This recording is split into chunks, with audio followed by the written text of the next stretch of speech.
Hi, in this video we're going to be talking about ways to stop Windows from rebooting itself after Windows updates. So as you probably know, when Windows does its updates, it gives you a certain amount of time to restart your computer, and if you don't restart your computer, it's going to do it for you automatically, no matter what you have open. And then, of course, you risk losing work when this happens. So, of course, we could go to the settings here, and then the Windows Update, and then Options, and then active hours.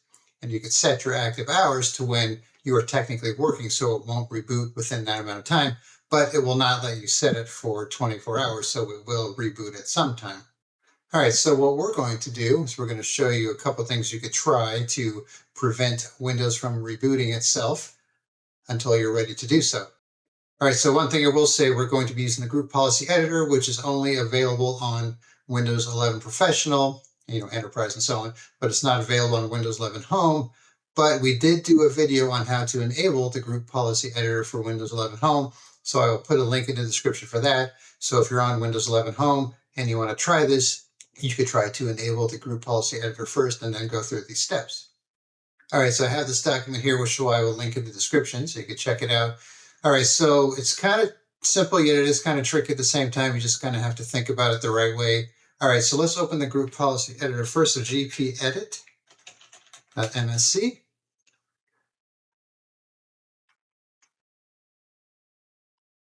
Okay, we're going to go under Computer Configuration, expand this, Windows Components, and all the way down here to Windows Update. Let's do the standard view here.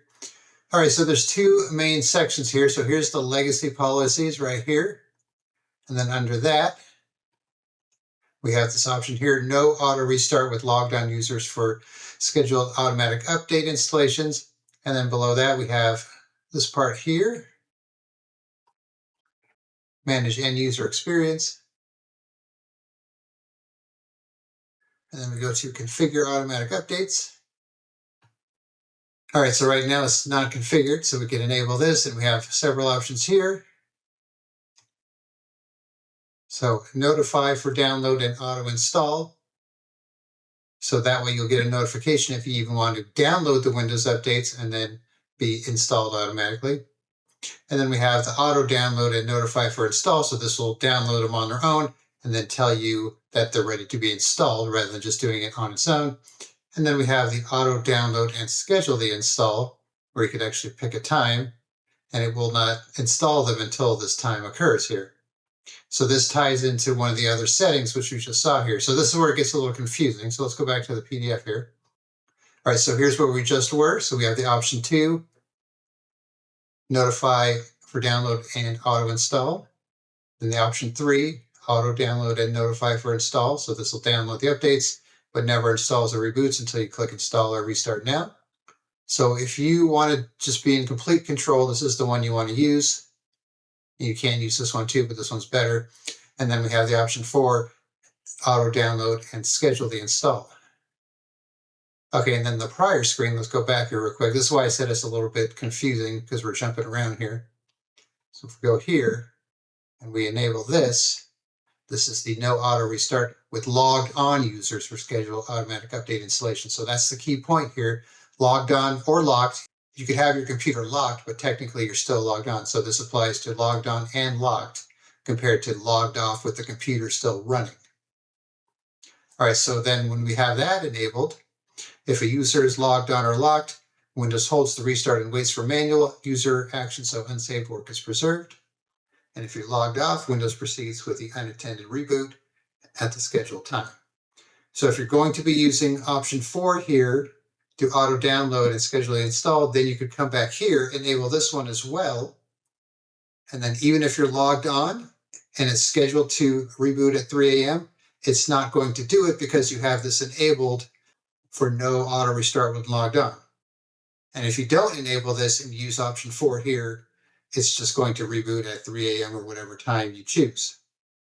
So this is like a safety net. So in case you have scheduled updates and reboots enabled here and you're logged on, it's still going to wait until you do it manually. But if you're signed out and you're logged off, then Windows proceeds with the reboot when this is enabled.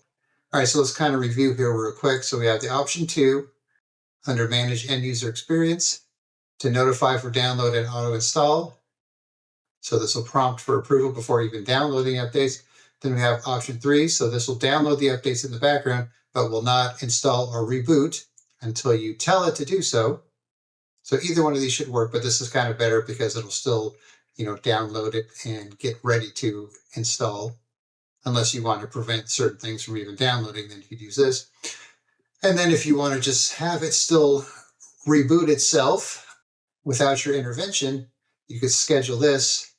And if you don't have this enabled, it's just going to reboot at your scheduled time here. But if you do have this enabled and you're logged in where the computer is locked, it's going to hold off on the restart and wait for you to tell it's okay to do so. But if you're logged off, it's going to reboot at this time. So hopefully that makes sense. So your next question might be, why can't we just use this one by itself and just have it bug me and tell me when it's ready to reboot? And that's because of this right here. So that would have been fine in older versions of Windows, but newer versions of Windows use what is known as the modern orchestrator overrides. So if an update hits an enforced deadline, that's the key right there, modern components can usually bypass these legacy keys. So this is like a legacy setting here. So even if this is turned on and it has an enforced deadline, then it's going to reboot whether this is enabled or not. But certain types of updates, this will work by itself. But the problem is you don't know which type of updates it's going to work with and which ones it's not going to work with. So it's kind of irrelevant in a way, especially with Windows 11, where it just likes to do whatever it wants. All right, so then we have some recommended setups here. So if you want full manual control with 0 surprises, configure automatic updates, so option 3, and no auto restart. So for this one, the updates will download silently in the background, but will never install a reboot without you telling it to do so. And if you still want to have some scheduled automation where it'll reboot on its own without you having to be there to do so, then you can go back to that same setting, use option 4 here, and schedule the time. But make sure you use this as well. All right, then once you make these changes, you want to run a gp update /force to apply the new rules, or you can just reboot your computer. So either way is fine. All right, so once again, let's just kind of find these settings here. All right, so under local computer policy, administrative templates, Windows components, Windows updates, we have the legacy policies here. Then go to no auto restart with logged on users and enable it. That's if you're going to be using the scheduled reboot. So if you're not going to be scheduling the reboots and you just want to do everything manually, you don't have to come set this one. Right, then we have the manage end user experience and then configure automatic updates. And then you can choose your option here after you enable it. So these are the 3 we just talked about here. And then if you have multiple users, you could have the local admin choose a setting and so on. But we're mainly concerned about these first 3 there. All right, so hopefully that makes sense. I know it was kind of a lot of back and forth, but I think once you maybe read the document a couple times and just check out the settings, it'll all make sense. So hopefully this works. And of course, when it comes to Windows and Windows updates and rebooting your computer, there are no guarantees, but this is definitely something you could try to prevent those unexpected reboots that we all hate. All right, thanks for watching. Be sure to subscribe.